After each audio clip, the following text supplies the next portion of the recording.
काली घाट हमारा है, कई पीढ़ियों से यहाँ रह रहे हैं, इसे छोड़कर नहीं जाएंगे। सेठ जी, आप करोड़ों का आलीशान होटल बना रहे हैं, कोई होटल घर से बढ़कर नहीं हो सकता। स्टे ऑर्डर मिलने के बाद भी रोज हमें धमकाने के लिए आ जाते हैं। तुम्हें कोर्ट के ऑर्डर पे भरोसा है और मुझे मुखर्जी दादा पे भरोसा है। ये मुखर्जी मुझ पे भरोसा करने वालों के दुश्मनों को जिंदा निगल जाता है, और तुमने जिस विकी पे भरोसा किया है वो तो मेरे सामने खड़ा भी नहीं हो सकता।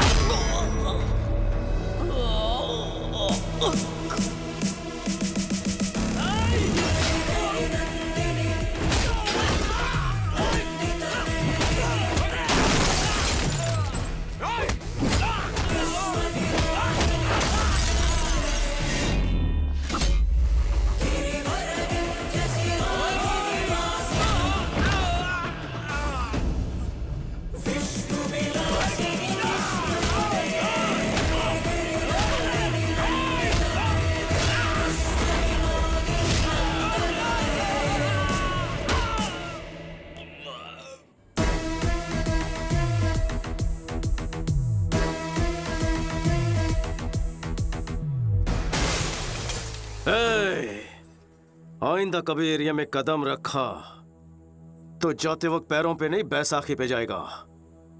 निकाल।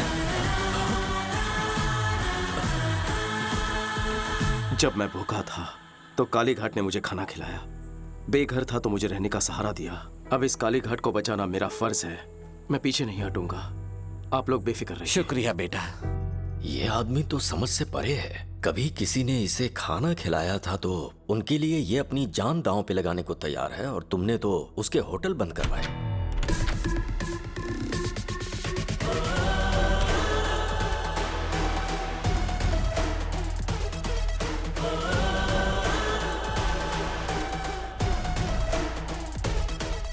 क्यों रविंद्र, घर ढूंढने में ज्यादा तकलीफ तो नहीं हुई? बाय द वे, मेरी इंफॉर्मेशन निकलवाना रविंद्र को मौत के मुंह में डालेगा। इन्हें कोलकाता से वापस हैदराबाद जिंदा लौटाने में सिर्फ एक ही इंसान का हाथ है, मेरा।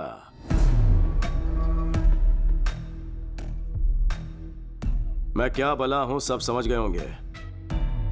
जीके जीतने का जुनून तो सब में होता है, लेकिन दूसरों की भलाई के लिए जीने वाले लोग तो दुनिया में बहुत कम होते हैं। जैसे कि मेरा भाई, कोई उनके चेहरे से मुस्कुराहट छीन ले तो मुझे तकलीफ होती है। बचपन में तेरे ससुर ने कुछ ज्यादा ही उंगली की थी हमारे साथ, और अब तू पंगे ले रहा है। संभल जा जी के, मुझे गुस्सा मत दिला।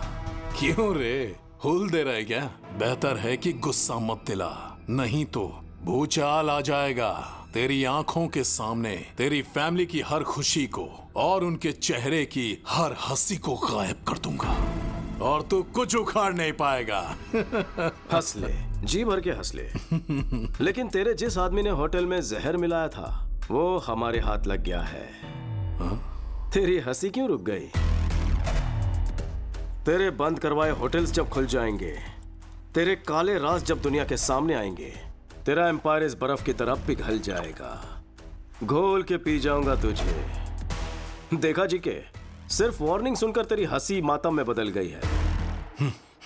एक एडवाइस दे रहा हूं तुझे, अपनी हंसती हुई शक्ल की फोटो खिंचवाकर दीवार पर लगवा दे, क्योंकि आज के बाद तुझे सिर्फ रोना है, इसकी गारंटी लेता हूं मैं।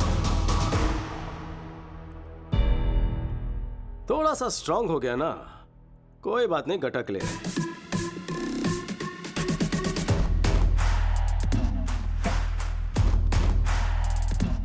याद रखना, दुश्मनी ली है भैया से, लेकिन सामना होगा मुझसे। All the best.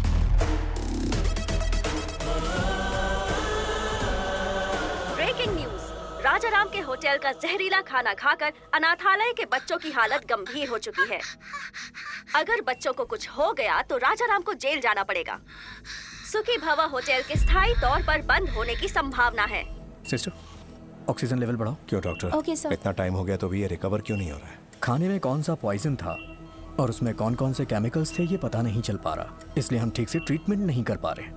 कुछ बच्चे तो रिस्पॉन्ड कर रहे हैं, लेकिन कुछ बच्चों की हालत बहुत नाजुक है। बट एनीवे, दिल्ली से कुछ स्पेशलिस्ट बुला लिए हैं हमने। Let's hope for the best. Doctor आप स्पेशलिस्ट को बुलवाए, जितना खर्च होगा मैं बेयर करूंगा। आपका दिल बहुत बड़ा है, हम अपनी तरफ से पूरी कोशिश करेंगे। Thank you, doctor. चिंता मत करिए। Thank you। ओके।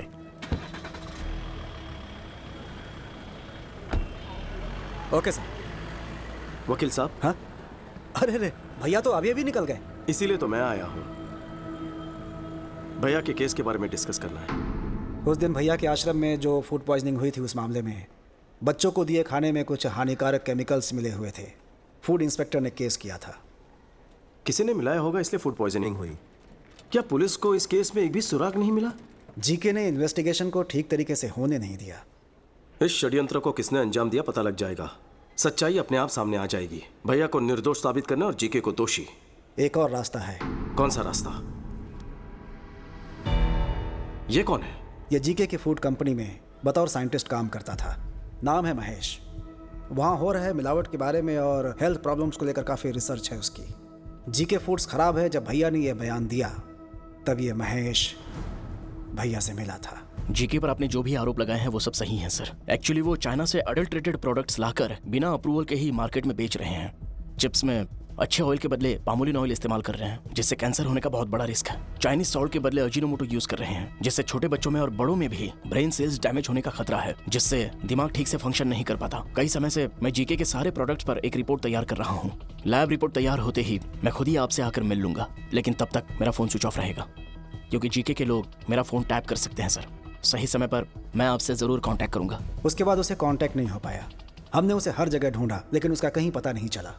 मुझे ऐसा लग रहा है कि वो किसी तरह से जीके के हाथ लग गया होगा। नहीं सर, खाने में जहर मिलाने वाला और ये साइंटिस्ट महेश दोनों जीके के लिए खतरा है।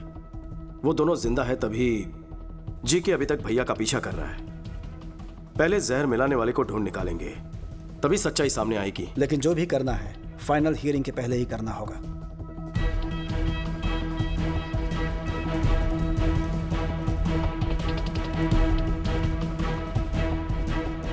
नमस्ते सर। नमस्ते चाचू। उस दिन अनाथ आश्रम के लिए किसने खाना बनाया था? मैंने बेटा। उस दिन खाना तैयार होने के बाद राजा राम जी ने खुद चखा था और ओके किया था बेटा। और उस दिन आश्रम तक खाना कौन लेकर गया? उस दिन रहीम भाई। मैं गया था, लेकिन हाँ बोलो। आश्रम जाते समय बेटी की एक्सीडेंट की खबर सुनकर मैं तुरंत हॉस्पिटल चला गया। तो फिर कौन लेकर गया? बैल राजू। बैल राजू हमारे रेस्टोरेंट को यही मैनेज करते हैं। नमस्ते। नमस्ते। ये राजू तो अपना आदमी है, तो फिर जहर किसने मिलाया होगा?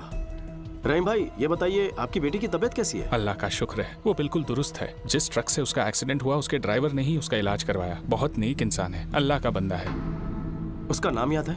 कुछ अमित करके था। वो यूपी से था और ट्रक उसी का था। बहुत अच्छा ड्राइवर था साहब। ड्राइवर है? हाँ साहब। कहाँ रहता है?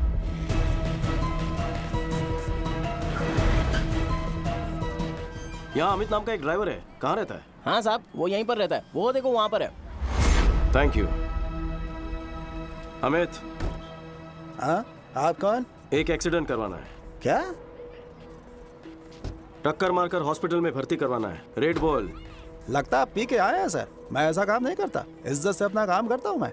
मुझे यहाँ जीके ने भेजा है। कौन जीके? कोई गलत फहमी हुई है आपको? आप जाइए साहब, अपना काम करिए, जाइए यहाँ से। राजू बोलेगा तो करेगा। हैं? सब कुछ पता है मुझे। राजू ने सब कुछ उगल दिया है। कमीना धोखेबाज, खुद तो फंस गया, मुझे फंसाएगा वो।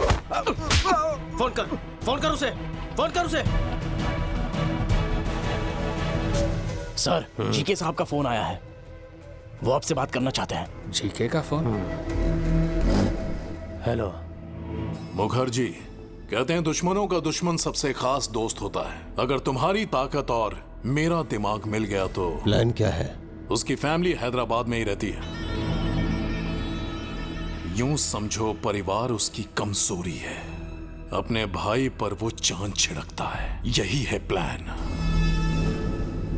जिस बदले की आग में दोनों झुलस रहे हैं, क्यों ना इसी आग में उन्हें जला दे।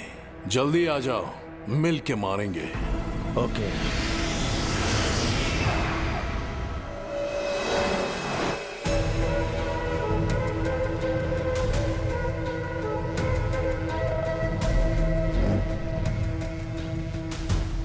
Welcome to Hyderabad Mukherjee.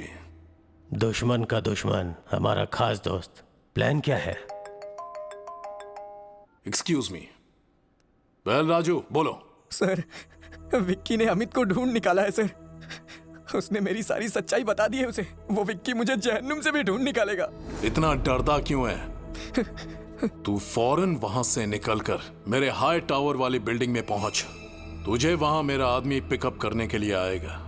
आज की रात ही तुझे दुबई भिजवा दूंगा। समझ गया सर, मैं सीधे वहीं पहुंच रहा हूं सर। कमाल हो गया, परिंदा खुद ही उड़कर पिंजरे में आ रहा है। क्या प्लान है? ए रेड्डी। हाँ सर। अभी के अभी उस विकी को फोन कर और उसे बैल राजू का लोकेशन बता दे।